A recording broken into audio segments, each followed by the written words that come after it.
নমস্কার বন্ধুরা, আমি এই পাশ্চিম ঘাস লাগিয়েছি, শীতের ঘাস। এটা আপনার 16 দিন বয়স আছে এই ঘাসটার।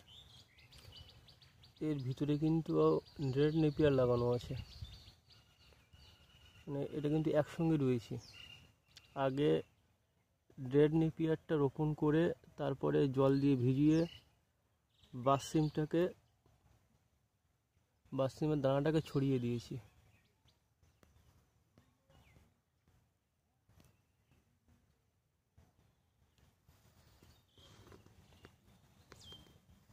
দেখুন রেড নেপিয়ারের চারা, দেখুন রেড নেপিয়ারটা খুব সুন্দর হয়েছে।